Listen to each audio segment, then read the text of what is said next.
Hello, नमस्कार friends. सूर्य classes GEO में मैं खिलेश्वर चौहान आपका हार्दिक स्वागत व अभिनंदन करता हूं। दोस्तों देखिए, पिछली क्लास में हम जिस टॉपिक के ऊपर चर्चा कर रहे थे वो था हमारे राजस्थान के भौतिक प्रदेश। और राजस्थान के भौतिक प्रदेशों के अंतर्गत हमने जिस सबसे पहले भौतिक प्रदेश की शुरुआत की थी उसकी की थी मित्रों हमने, वो था हमारा हाड़ौती का पठार। कौन सा था मित्रों? वो था हमारा हाड़ौती का पठार। और हाड़ौती के पठार में हमने किन किन बिंदुओं के ऊपर चर्चा कर ली थी मित्रों पिछली क्लास में, उनको एक बार हम नोट्सों के रूप में सिस्टमेटिक तरीके से लिखते हैं। पहले हमने बात की थी उसकी उत्पत्ति की। किसकी बात की थी? हाड़ौती के पठार की उत्पत्ति। इसकी उत्पत्ति कब हुई थी मित्रों? ये हमने जाना था मध्यजीवी महाकल्प या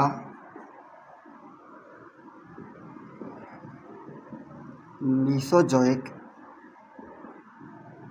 एरा के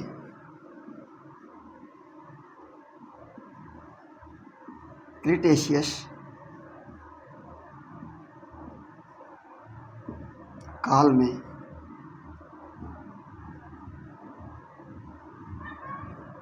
ज्वालामुखी क्रिया के दरारी उद्गार से। हाड़ौती के पठार की उत्पत्ति मध्यजीवी महाकल्प या मीसोजोइक एरा के क्रिटेशियस काल में ज्वालामुखी क्रिया के दरारी उद्गार से हुई थी। उसके बाद में अगला पॉइंट होगा हमारा राजस्थान में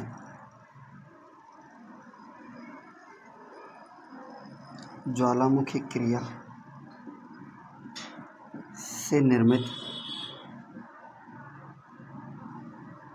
संरचना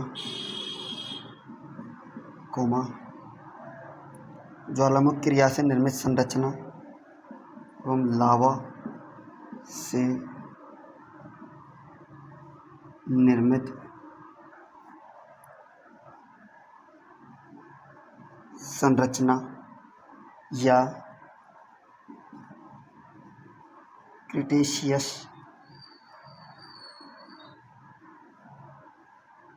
कालीन संरचना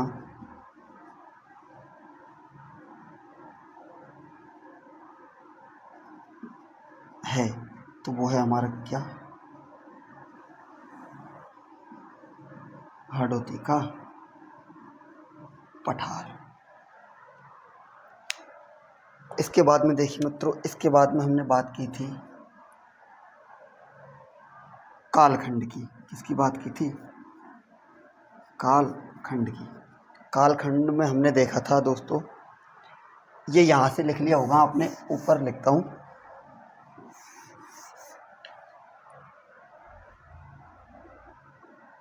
कालखंड देखे थे हमने कौन से? प्राथमिक, द्वितीय, ये ऊपर आपको दिखाई नहीं दे रहा, प्राथमिक, द्वितीय, तृतीय, चतुर्थक। ये हैं दोस्तों हमारे क्या? युग। क्या है? युग। इसके बाद में है, इनको कहा जाता है क्या?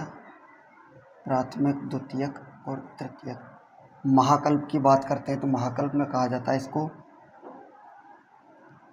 पुराजीवी, इसको कहा जाता है मध्यजीवी, इसको कहा जाता है नवजीवी, और इसको कहा जाता है न्यूटन। और एरा की हमने बात की थी दोस्तों, तो एरा में क्या कहा जाता है? इसको कहा जाता है, ये हुआ हमारा क्या? महाकल्प। महाकल्प और एरा की हम बात करते हैं तो एरा में हमने पढ़ा था दोस्तों, इसको कहा जाता है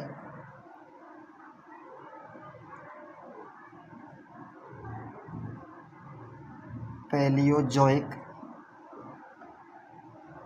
एरा। मध्यजीवी को कहा जाता है मीसोजोइक एरा और इसको कहा जाता है सीनोजोइक एरा और न्यूटन को कहा जाता है नियोजोइक एरा। ये था हमारी उत्पत्ति और उत्पत्ति के बाद में ये था हमारा कालखंड। और इसके बाद में हमने बात की थी दोस्तों, आप साथ साथ में नोट्स बनाते हुए चलिए।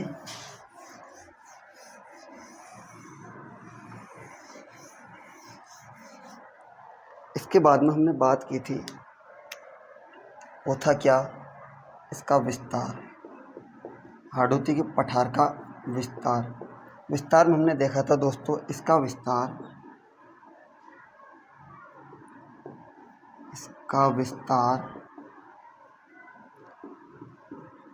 राजस्थान के दक्षिण पूर्व में है। यहाँ पर रियासत काल में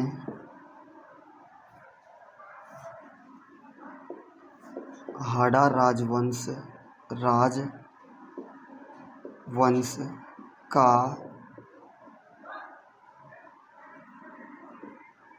शासन हुआ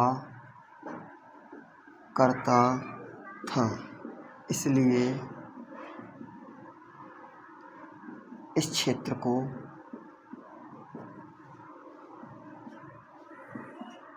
हाड़ौती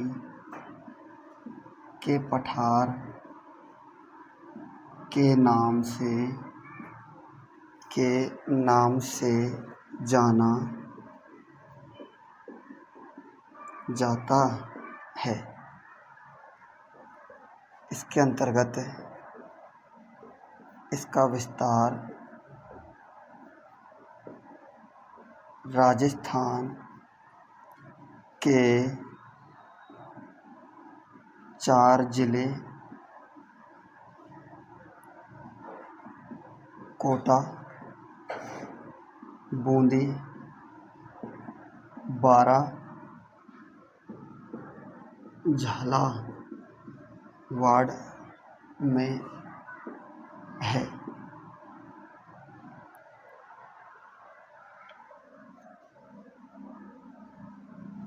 यह प्रदेश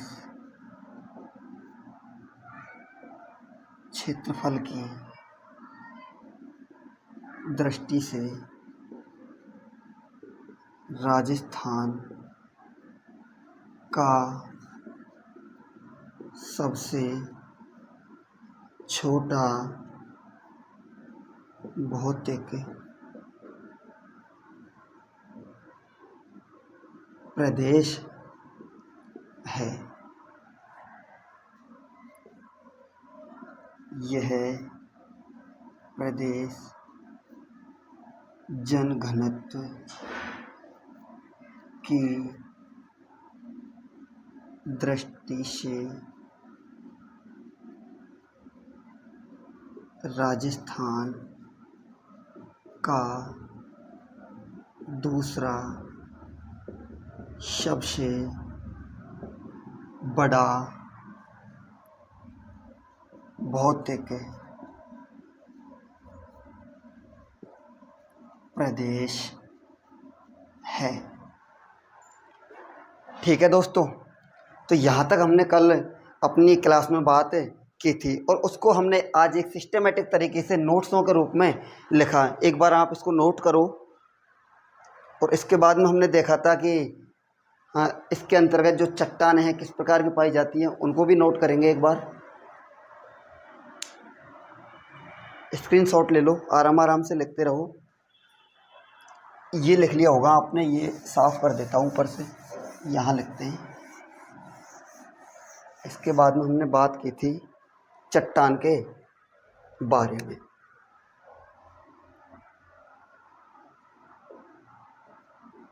चट्टान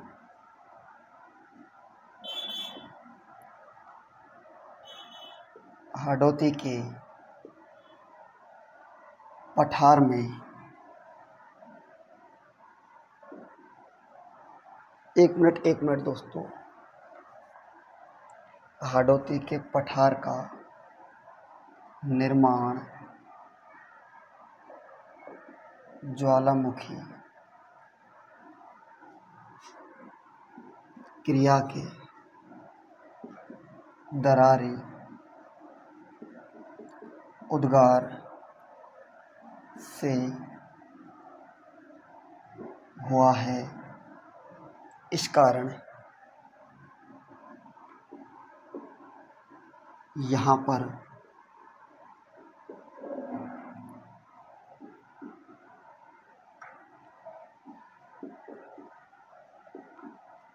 बाह्य आग्नेय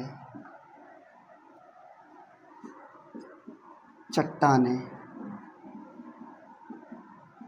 पाई जाती हैं। इन्हें बेसाल्ट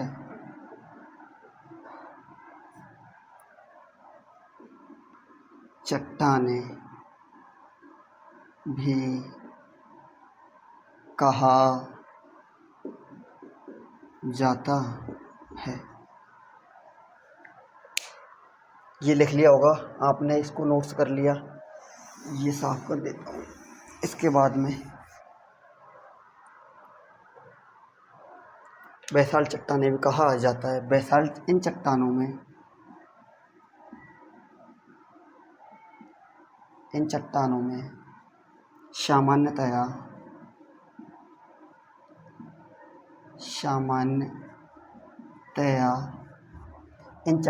सामान्यतया अधात्विक खनिज या अधात्विक अयस्क पाए जाते हैं। हाडोती के पठार में मुख्य रूप से बलुआ पत्थर पाया जाता है, जो कि एक अधात्विक खनिज है। यहाँ तक मित्रों हमने अपनी पिछली क्लास में देखा था, और एक हमने इसको थोड़ा सा नोट्स किया था। जो अपवाद था वो देखा था कि जो हाडोती के पठार यहाँ पर बेसाल्ट चट्टानें पाई जाती हैं, और इन बेसाल्ट चट्टानों में अधात्विक खनिज पाए जाते हैं। लेकिन अपवाद स्वरूप एल्यूमिनियम एक ऐसा धात्विक खनिज था जो कहाँ पाया जाता है, हमारी बेसाल्ट चट्टानें, कहने का मतलब हमारे हाडोती के पठार में पाया जाता है। और एक बात की थी हमने इसके अपवाद में, बॉक्साइट क्या था, अयस्क। एल्यूमिनियम धात्विक खनिज और बॉक्साइट क्या था, धात्विक अयस्क। ये अपवाद स्वरूप हमारे कहाँ पाए जाते हैं, तो ये पाए जाते हैं हमारे हाडोती के पठार में। और बाकी जो धात्विक खनिज होते हैं, इनकी जो सर्वाधिक प्रधानता है वो कहाँ पाई जाती है, तो वो पाई जाती है हमारे अरावली पर्वतीय प्रदेश में। और अरावली पर्वतीय प्रदेश में एकमात्र अपवाद यही हो जाएगा दोस्तों कि वहाँ पर एल्यूमिनियम धात्विक खनिज और बॉक्साइट धात्विक अयस्क वहाँ नहीं पाए जाते। ये कहाँ पाए जाते हैं, तो ये पाए जाते हैं हमारे हाडोती के पठार में। एक बार इसको भी नोट्स के रूप में लिख देते हैं दोस्तों। ये लिख लिया होगा आपने,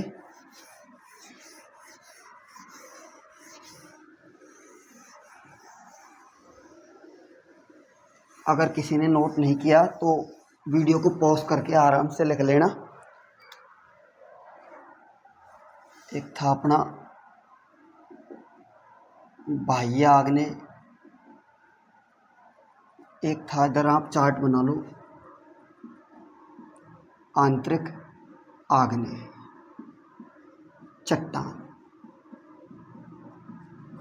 बाह्य आग्नेय चट्टान।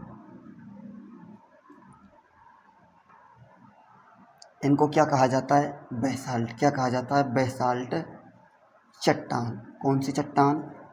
बेसाल्ट चट्टान। और इनको क्या कहा जाता है? ग्रेनाइट चट्टान। कौन सी चट्टान दोस्तों? ग्रेनाइट चट्टान। बाह्य जो आग्नेय बेसाल्ट जो चट्टान है, इनमें अधात्विक खनिजों की प्रधानता पाई जाती है। इधर जबकि इन चट्टानों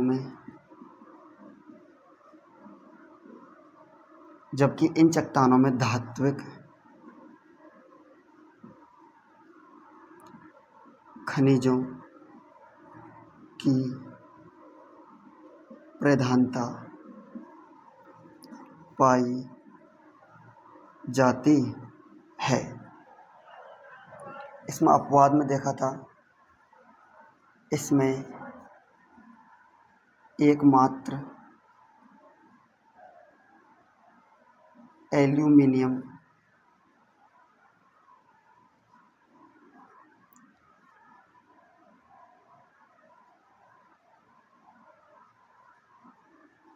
धातु एवं बॉक्साइट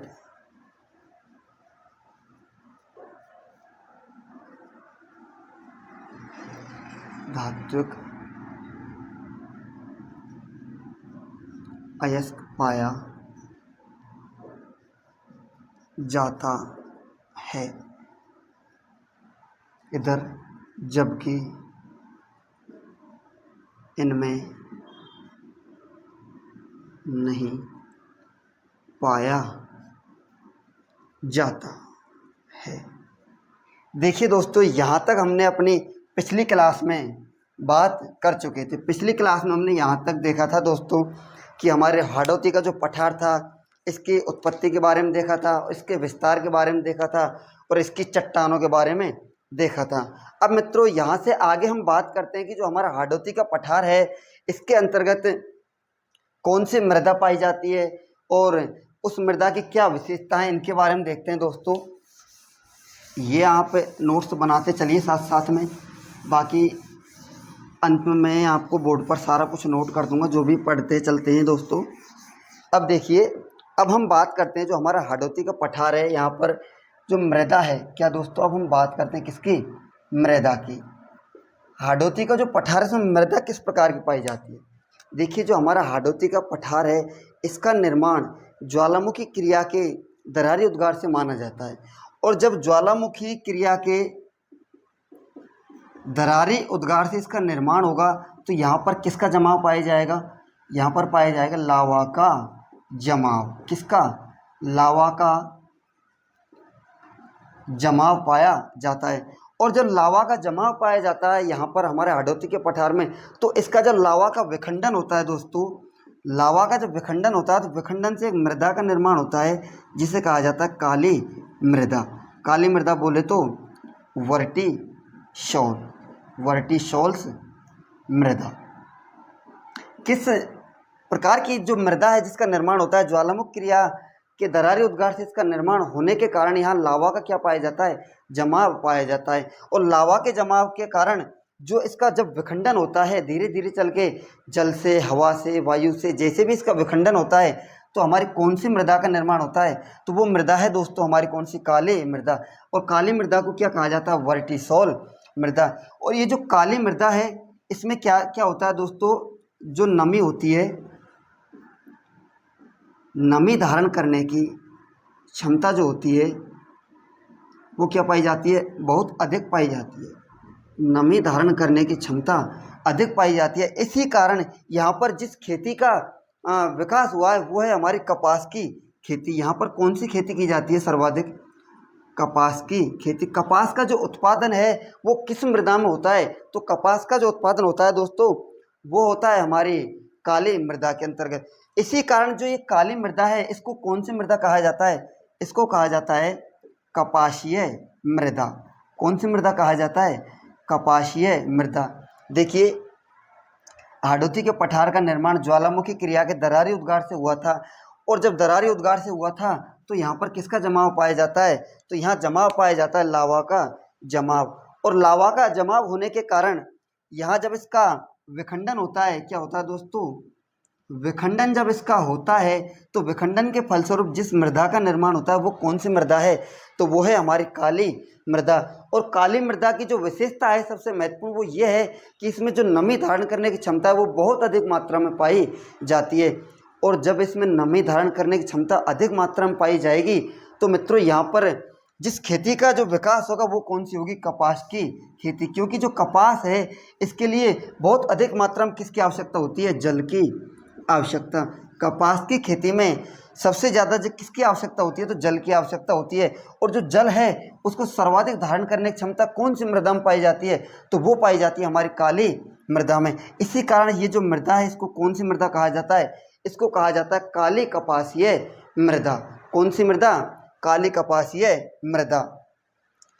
अब देखिए मित्रों बात करते हैं हमारे मानसून की। मानसून की यदि हम बात करते हैं मित्रों तो देखिए ये जो हमारा हाड़ौती का पठार है यहाँ पर जो बारिश होती है वो कौन सी होती है। देखिए जब मानसून काल होता है, जैसे ये है हमारा क्या, भारत। क्या हुआ दोस्तों, ये हमारा माना कि ये हमारा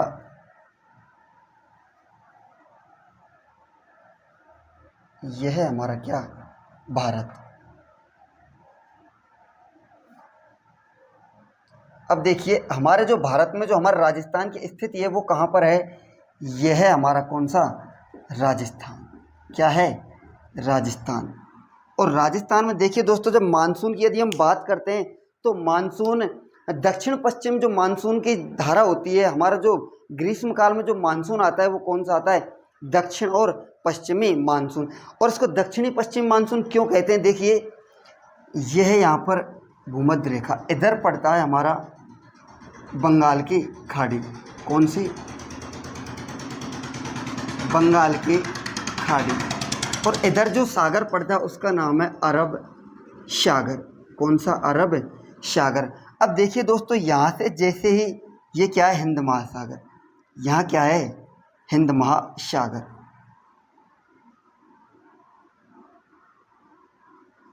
ये संपूर्ण क्या है, हिंद महासागर। ग्रीष्म काल में जब देखिए दोस्तों हम अपने मानसून जो टॉपिक है उसमें इसको बहुत ही विस्तार से इसके बारे में अध्ययन करेंगे। यहाँ पर आप थोड़ा सा बस इतना समझो कि जब ग्रीष्म काल में, कौन सी ऋतु में, ग्रीष्म काल में जब ये मानसून हमारे उत्तरी भाग में, उत्तरी भाग की तरफ जब इसका विस्तार होता है, उत्तरी भाग की तरफ बढ़ने लगता है, तो मित्रों देखिए यहाँ से जैसे ही ये मानसून आगे बढ़ेगा तो यहाँ पर इसकी दो शाखाएं प्रवेश हमारे कहाँ करती हैं, भारत देश में प्रवेश करती हैं। एक करती है बंगाल की खाड़ी और एक दूसरा अरब सागर।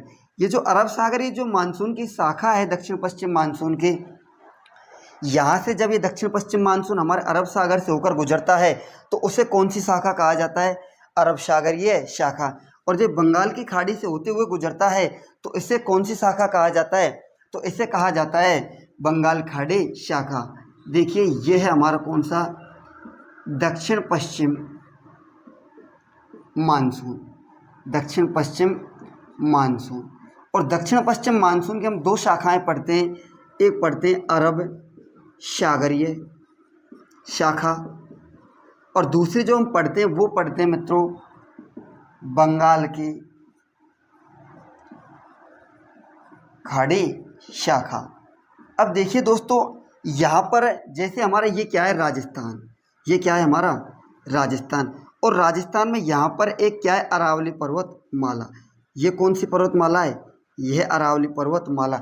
अब जैसे ही ये अरब सागरीय जो शाखा हमारे भारत में प्रवेश करती है तो ये जो अरावली पर्वतमाला इसके समानांतर ये क्या होती है, सीधी आर पार निकल जाती है। इससे हमारे राजस्थान में बारिश नहीं होती। इससे हमारा जो राजस्थान है, संपूर्ण राजस्थान के भारत में भी इससे बरसात बहुत अल्प मात्रा में देखी जाती है। अब देखिए मित्रों, यहाँ पर जो हमने सबसे लास्ट में एक हमारा राजस्थान का जिला पड़ा था जिसका नाम था बांसवाड़ा। कौन सा था? बांसवाड़ा। बांसवाड़ा में ये सबसे पहले हमारे राजस्थान में थोड़ी हल्की जितनी भी बारिश करती है। देखिए ये जो बंगाल खाड़ी शाखा है ये हमारे कंप्लीट राजस्थान में मात्र और मात्र कितनी परसेंट बारिश करती है, तो वो करती है 10% बारिश। और बंगाल खाड़ी शाखा की यदि हम बात करते हैं तो ये हमारे राजस्थान में करती है 90% बरसात का जो योगदान है वो किसका है? बंगाल की खाड़ी का योगदान। अब देखिए ये जो अरब सागरीय शाखा है ये अरावली पर्वतमाला के समानांतर सीधी निकल जाती है। और यदि हम बंगाल खाड़ी शाखा की बात करते हैं दोस्तों, तो ये जैसे ही हमारे भारत में प्रवेश करती है तो यहाँ पर ये वाला जो हमारा भाग है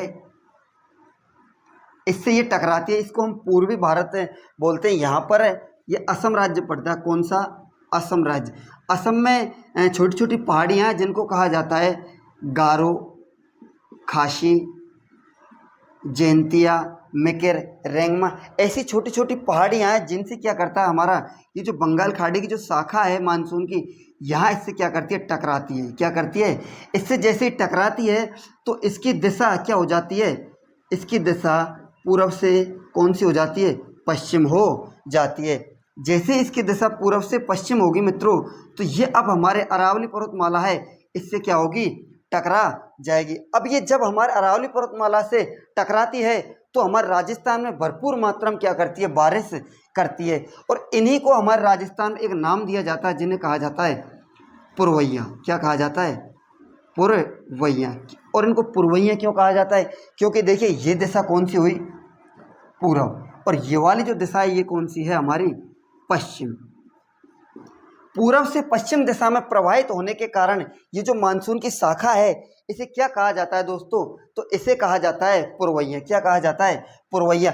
अब ये जो हमारी बंगाल की खाड़ी की जो शाखा है ये हमारे राजस्थान में सर्वाधिक जो बारिश करती है वो कितनी करती है? तो इसकी मात्रा है 90%। और अगर अरब सागर ये शाखा की यदि हम बात करते हैं तो हमारे राजस्थान में मात्र कितनी प्रतिशत बारिश करती है? तो ये करती है मात्र 10%। और ये जो बंगाल खाड़ी की जो शाखा है सबसे पहले हमारे राजस्थान में बारिश करती है तो वो कहाँ करती है? ये करती है हमारे झालावाड़ में। कहाँ? झालावाड़ में। और ये जो सबसे पहले बारिश करती है ये कहाँ करती है? ये करती है हमारे बांसवाड़ा में। अरब सागरीय मानसून की जो शाखा है हमारे राजस्थान में सबसे पहले प्रवेश कहाँ करती है या सबसे पहले बारिश कहाँ करती है? तो उसका हमारा राइट आंसर होगा झालावाड़। और यदि हम बंगाल अरब सागरीय शाखा की यदि बात करते हैं तो अरब सागरीय शाखा हमारे राजस्थान में सबसे पहले कहाँ प्रवेश करती है? तो इसका हमारा राइट आंसर होगा क्या? बांसवाड़ा। बांसवाड़ा होगा दोस्तों। और उसका होगा क्या? झालावाड़। अब देखिए हम बात करते हैं ये जो हमारा हाड़ौती का जो पठार है, हाड़ौती का जो पठार है ये सर्वाधिक राजस्थान में जो सबसे आर्द्र प्रदेश है वो कौन सा है? ये हमारा हाड़ौती का पठार। क्योंकि जब ये बंगाल की खाड़ी की जो शाखा हमारे राजस्थान प्रवेश करती है तो सबसे पहले हमारे हाड़ौती के पठार में प्रवेश करती है दोस्तों। और हाड़ौती के पठार में सबसे ज़्यादा बारिश करती है। और इसकी हाड़ौती के पठार में यदि हम बारिश की बात करते हैं तो यहाँ 90 से 100 सेंटीमीटर से भी क्या अधिक बारिश होती है। ये जो सबसे आर्द्र प्रदेश है हमारे राजस्थान का जहाँ सबसे ज़्यादा बारिश होती है, सबसे ज़्यादा जल की जो मात्रा पाई जाती है तो वो कहाँ पाई जाती है? वो पाई जाती है हमारे हाड़ौती के प्रदेश में। ऑल ओवर राजस्थान में सर्वाधिक जल की मात्रा कहाँ पाई जाती है? हमारे हाड़ौती के प्रदेश में। अब देखिए दोस्तों जो हमारा हाड़ौती का पठार है ये हुई इसके मानसून की बातें। मानसून में क्या देखते हैं दोस्तों हम? बंगाल खाड़ी से जो बारिश होती है वो कितनी प्रतिशत होती है? वो होती है हमारी 10%। अरब सागर से 10% और बंगाल खाड़ी से 90%। और सबसे पहले कहाँ होती है? बांसवाड़ा में। और सबसे ज़्यादा बंगाल खाड़ी जो शाखा है कहाँ बारिश करती है? तो वो करती है हमारे झालावाड़ में। और इनको ही राजस्थान में किस नाम से जाना जाता है? इस शाखा को राजस्थान में जाना जाता है पुरवैया के नाम से। अब देखिए दोस्तों अब हम बात करते हैं हमारी जो ये अरब सागरी शाखा और बंगाल खाड़ी की जो शाखा है राजस्थान में प्रवेश करती है, और इसी के कारण हमारा राजस्थान सर्वाधिक आर्द्र प्रदेश रहता है दोस्तों। तो यहाँ पर ये सर्वाधिक जो आर्द्रता पाई जाती है, तो इस आर्द्रता का जो सबसे बड़ा इफेक्ट पड़ता है हमारे राजस्थान में, क्या पड़ता है ये देखो दोस्तों, ये हुआ हमारा क्या, राजस्थान। माना कि ये हमारा क्या है, राजस्थान। और राजस्थान में ये वाला जो भौतिक प्रदेश है हमारा, ये कौन सा भौतिक प्रदेश है, ये हुआ हमारा हाड़ौती का पठार। कौन सा, हाड़ौती का पठार। अब यहाँ जब सबसे ज़्यादा बारिश होगी, सर्वाधिक ये आर्द्र प्रदेश रहेगा, सर्वाधिक नमी रहेगी, तो इसके कारण यहाँ सर्वाधिक जब जल की मात्रा होगी, तो मित्रों यहाँ सर्वाधिक मात्रा में क्या पाई जाएंगी, नदियाँ पाई जाती है। राजस्थान में जो सर्वाधिक नदियों वाला जो भौतिक प्रदेश है, नदियों वाला जो संभाग है, वो कौन सा है, हमारा हाड़ौती का पठार। अब जब सर्वाधिक मात्रा में यहाँ नदियाँ बहती हैं, नदियों का सर्वाधिक विस्तार पाया जाता है, तो नदियाँ क्या कार्य करती हैं दोस्तों, नदियाँ करती हैं हमारे अपर्दन का कार्य। तो सर्वाधिक मात्रा में जो अपर्दन या जलीय अपर्दन की जो समस्या पाई जाती है, वो कहाँ पाई जाती है, हमारे हाड़ौती के पठार में। कहाँ पाई जाती है, हाड़ौती के पठार में। किसकी, जलीय अपर्दन की समस्या, जलीय अपर्दन की जो समस्या पाई जाती है दोस्तों, तो वो कहाँ पाई जाती है, ऑल ओवर राजस्थान में जो सर्वाधिक जलीय अपर्दन की जो समस्या पाई जाती है, अपर्दन से तात्पर्य होता है दोस्तों कटाव। क्या होता है, कटाव। राजस्थान में जो सर्वाधिक जलीय अपर्दन या कटाव की जो समस्या पाई जाती है, तो ये कहाँ पाई जाती है, ये पाई जाती है हमारे हाड़ौती के पठार के अंतर्गत। अब ये हुआ हमारा क्या, मानसून और मृदा के बारे में। अब देखिए मित्रों, आज की क्लास में हम इतना ही पढ़ेंगे, इससे आगे हम चर्चा करेंगे हम अपनी अगली क्लास में। अगर वीडियो अच्छी लगी हो तो वीडियो को लाइक करें, चैनल को सब्सक्राइब करें, अपने दोस्तों के लिए शेयर करें दोस्तों। तब तक के लिए बाय, जय हिंद, जय भारत।